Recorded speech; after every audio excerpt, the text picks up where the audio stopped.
So hello and welcome to the CBSE planet. तो students, आज हम लोग टॉप 30 क्वेश्चंस पढ़ने वाले हैं जो कि आपके बोर्ड एग्ज़ाम्स में पूछा गया था।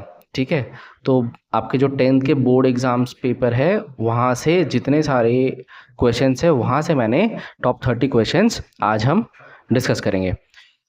तो ये मेरा चैनल का नाम है, मेरा नाम संजीव है और मेरा यूट्यूब चैनल आप यूट्यूब में डायरेक्ट जाके @द CBSE प्लैनेट टाइप करोगे तो आपको मेरा चैनल दिख जाएगा, जहाँ पे मैंने बहुत सारे क्लास 10th रिलेटेड और हायर और लोअर क्लासेस के भी मैंने लेक्चर्स अपलोड कर रखे हैं।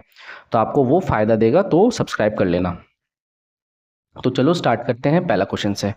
अच्छा, 10th CBSE English poem fire and ice, top 30 questions PYQ based. चलो फर्स्ट क्वेश्चन है कि what is the poems name. Poem का नाम क्या है? Fire and ice.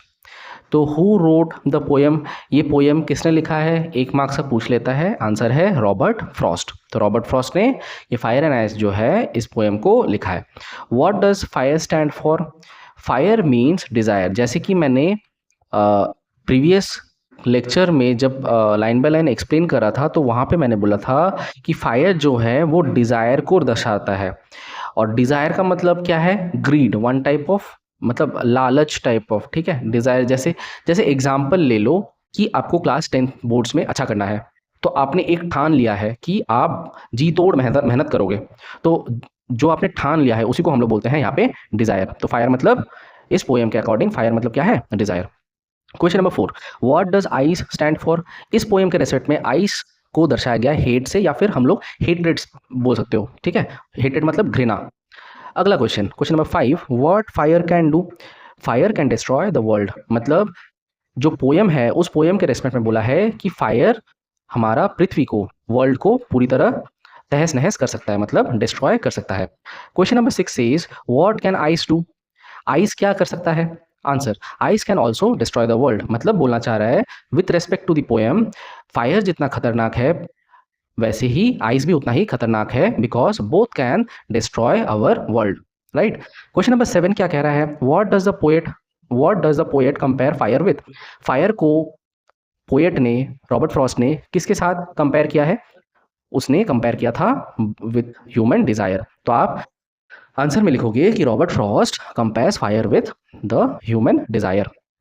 ठीक है। Question number 8, what does the poet compare ice with? Ice को किसके साथ कंपेयर किया था with respect to this poem? तो आंसर है हेट्रेड, या फिर हेट मतलब घृणा, घृणा के साथ उन्होंने कंपेयर किया था। Question number 9 says what is the main idea of the poem? ये पोएम का मेन आइडिया क्या है? Strong feelings can and the world. जैसे वो वहाँ पे मैंने चैप्टर पढ़ाते समय बोला था ना कि पैराडॉक्सिकल स्टेटमेंट क्या है, उसके रेस्पेक्ट में ये क्वेश्चन पूछा है, what is the main idea of the poem?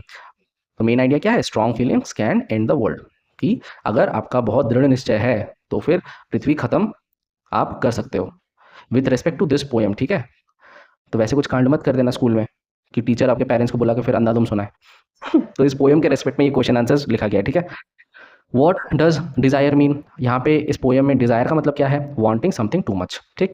फिर question number 11 says what does hate mean? Hate मतलब नॉट लाइकिंग समवन स्ट्रांगली, किसी को नापसंद करने को हम लोग बोलते हैं हेट। ठीक, किसी को हम पसंद नहीं करते हैं तो वी हेट देम बोलते हैं। फिर question number 12, which two things can and the world? कौन कौन सा चीज़ें हैं जो कि हमारा पृथ्वी को खत्म कर सकता है? वो है fire and ice with respect to this poem. Right. Question number 13 says which feeling is dangerous? कौन सा फीलिंग सबसे खतरनाक है? तो आंसर है फीलिंग सच एज डिजायर या फिर हेट, मतलब बहुत ज़्यादा आशावादी या फिर घृणा, ये दोनों चीज़ ही बहुत खराब है। तो इसलिए आप बैलेंस रहो। ठीक, किसी एक तरफा मत जाओ, न्यूट्रल रहो। Question number 14 says what does the poet believe first? जो पहला स्टैंजा था हमने पढ़ा था, उसमें मैंने एक्सप्लेन भी किया था कि उन्होंने बिलीव किया था कि ये जो पृथ्वी है वो खत्म होगा विद द फायर, है ना? आग से ही वो वर्ल्ड खत्म होगा, हमारा वर्ल्ड खत्म होगा, यही उन्होंने पहला स्टैंजा में कहा था। What does the poet believe in second? Second मतलब सेकंड स्टैंजा में क्या बिलीव किया था? कि उनका जो गलत फहमी था कि फायर से ही पृथ्वी खत्म हो सकता है, it is not mandatory, but he also saws with his past experience that ice can also destroy the entire world। मतलब बर्फ से भी हमारा जो पृथ्वी है वो तहस नहस हो सकता है। क्वेश्चन नंबर 16 ये कह रहा है कि what does fire burn like? मतलब फायर को किस एंगल से दर्शाया गया है, फायर को डिजायर के एंगल से दर्शाया गया है, ठीक है।